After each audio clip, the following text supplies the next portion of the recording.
Hi everybody, and welcome to Lost Genre Reddit Stories. On this video, we got a story from Relationship Advice with an update and one from Malicious Compliance. So if you want to go ahead and start with the stories, just use the timestamps below the video. Now I'd like to give a quick shout out to everyone that supports me. Thank you so much, it really means a lot to me. Now let's get started with today's stories.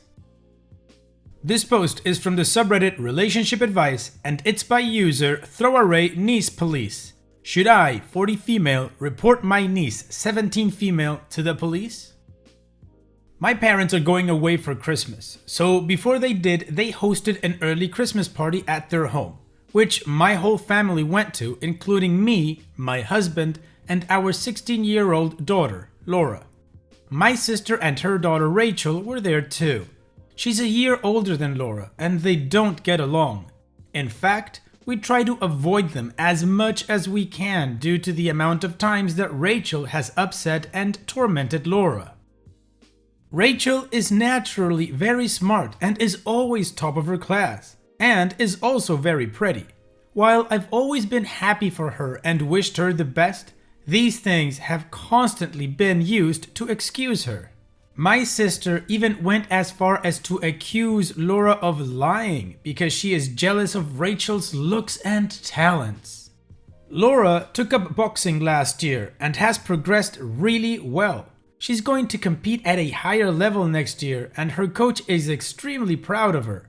My sister has insisted that boxing is nothing more than a phase and has gone out of her way to downplay it in favor of her daughter's academic stuff.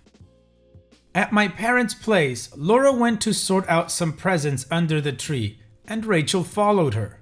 She was wearing stiletto high heels, and when Laura had her hand on the floor, Rachel stamped on it. She was in agony. We went to the hospital, and after a follow-up visit to the doctor today, Laura needs extensive physio and will not be able to box for an indefinite period. She's in floods of tears because of this. I was raging at my sister, who is so deluded that she insists that it was an accident. I'm sorry, but after years of calling Laura ugly, stupid, fat, and anything else she could think of, do you really expect me to believe that this was an innocent mistake? Rachel, for her part, put on the crocodile tears for everyone, and only her parents believed it. My husband wants to tell the police, and I do too. I warned my sister about this, and she broke down crying too, saying that her daughter's teachers have encouraged her to apply to the top universities because they think she's got a good chance of getting in, and that if she ends up with a criminal record, then that will be ruined. No sympathy from me. Frankly, Rachel took something that my daughter loves away from her and left her in huge amounts of pain. She shouldn't just have her chances ruined, she should get locked up. I know it sounds awful of me, but she did an awful thing and needs to face the consequences. Laura is utterly heartbroken and Rachel's parents won't punish her.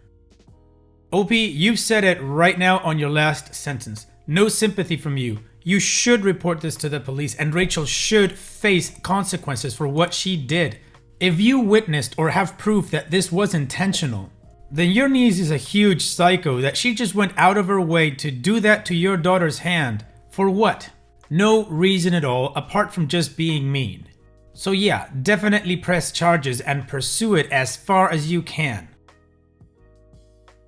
The way your sister is behaving and the way she's playing off your daughter's boxing and interest against, her daughter's academic stuff and all, sounds to me like your sister's kind of trying to live through her daughter, and if her daughter gets taken college away from her or her future opportunities, then your sister will feel like a failure. But then again, that's just me speculating, trying to find out why your sister's acting like such a huge horrible person, to say the least. Like I said, OP, you should definitely press charges. What do you guys think? What would be your recommendation to OP? Let me know in the comment section, and now let's move on to the community comments to see what kind of advice they gave OP. Wayne, how are you now, says, you should have immediately reported it to the police, although in my experience, they won't do a thing about it. Definitely file a report. Even if nothing comes of it, It's on record and can be used against the sociopath when she does it again to someone else. She sounds like the kind of person who hits someone with her car and then drives off, not realizing or simply not caring that the person they hit is stuck to their car. Slido says, I'd have called them yesterday. This little brat needs a serious wake-up call. She is pure evil. OP, I find it bewildering that you're even questioning this. Your niece brutally assaulted your daughter and took pride in doing it. This is outrageously disgusting. Who knows what else she's capable of? Also, get a lawyer as soon as possible to recover medical expenses. Don't let this slide. It honestly sounds like you have all allowed Rachel to get away with this crap for far too long. Now, it's cost your daughter her passion. It's time to stand up for her. Tyson 1 says, not to be contrarian, but what proof do you have that it was intentional? Did you see it happen? Did your daughter, or was she looking the other way? Filing a criminal complaint is a really big deal.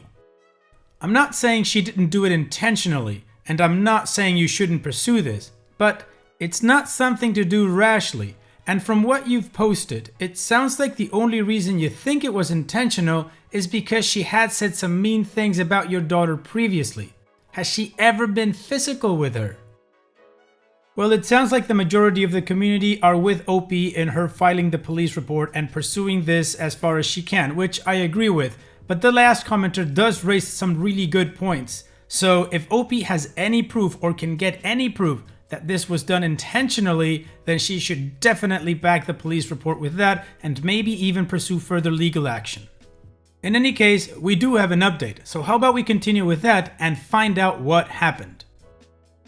Thanks for all the responses. I went to work, and when I got back, there were so many I couldn't respond.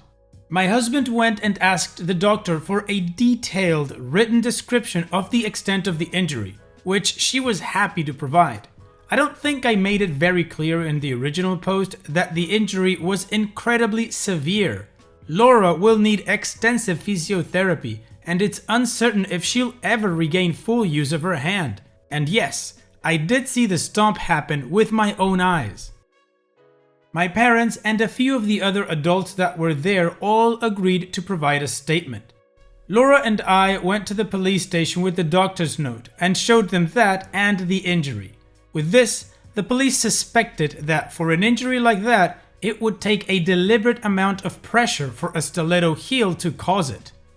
They took statements from everyone willing to give them, and also Rachel's parents, who, while still insisting it was an accident, did admit they saw Rachel follow Laura and step on her hand with the heel. Rachel was arrested, but on the advice of her solicitor responded no comment when questioned by the police. She was charged with a Section 20 GBH, grievous bodily harm offense. Rachel has been bailed and is not to approach Laura. I was on the phone with my parents, who are going away tomorrow, and was told that apparently Rachel has been having panic attacks at home and is terrified at the thought of going to prison. Of course, it may not come to that, but either way, she deserves to face the consequences of her awful behavior. My sister wants nothing more to do with me. I'm sad about that, but we haven't been close for years. In fact, there have been times when I've gone years without seeing her because her daughter would upset and torment mine, and she would refuse to do anything. She has not done anything to prevent Rachel's awful behavior for many years, and as a result, she did something absolutely disgusting. I understand her wanting to protect her child first and foremost, but that's exactly what I'm doing too. My sister and her husband are quite well off and could afford decent legal representation. I have no idea whether Rachel will plead guilty or go to a trial. I hope it's the former. If convicted, she could go to prison, but not for definite. Honestly, even if she doesn't, I wouldn't be very angry, provided she faces some kind of consequences for her disgusting behavior. Laura is still really upset. She spends most of her time in her room crying. Her boxing coach came by the other day just to check on her and offer some comfort and some words of support. It's going to be a tough road ahead for her, but we'll be with her every step of the way. Even if she isn't able to box again, at least the person responsible for this can be punished for her disgusting behavior. Well, Opie, good for you for following through and having your daughter's back and going through all of this painful situation. Hopefully your daughter's physiotherapy will work out and your daughter can regain the proper use of her hand to continue to practice the sport that she loves. And hopefully Rachel learns her lesson. I mean, even if she doesn't go to prison or she doesn't get, a record or anything like that, maybe getting those panic attacks because of what she did and facing that sort of outcome will make her recapacitate and actually learn the lesson to not be a huge psycho. But then again, that's just wishful thinking on my part. So now we move on to the next post. This post is from the subreddit Malicious Compliance and it's by user Hope on Life Support. My meal must be salt-free. This story is from a dinner party I hosted before the pandemic. I invited 6 folks and shortly after the invites were sent, I received a call from Sally. Sally, not a real name, advised me that she was on a salt-free diet due to medical reasons. She advised that at home she cooked without any salt and gave me a speech about how wonderful salt-free life was. I was skeptical and advised her that I would personally find it difficult to give up all salt. Was she sure she wasn't just on a low-sodium diet? Sally advised that unless her dish was salt-free, she wouldn't be attending. While telling her no was an option, I'm not that person. I was pissed off at Sally for years for being difficult at the dinner table and restaurants. Trust me, there was always something wrong with her meal, or its preparation, or the flavor, or the waiter, or whatever. With a smile so large you could hear it through the phone, I assured her that her request for salt-free was 100% going to be accommodated. On the dinner night, I prepped the meal. Sally was getting the same thing as everyone else with one critical difference. All of her food was prepared in separate containers, baked on separate racks, and seasoned with exactly the same flavors sans salt. Dinner time and my guests arrive. I have all of Sally's food plated on white plates. Everyone else gets gray plates. First round, appetizers. Fried calamari with a lemon jalapeno butter sauce.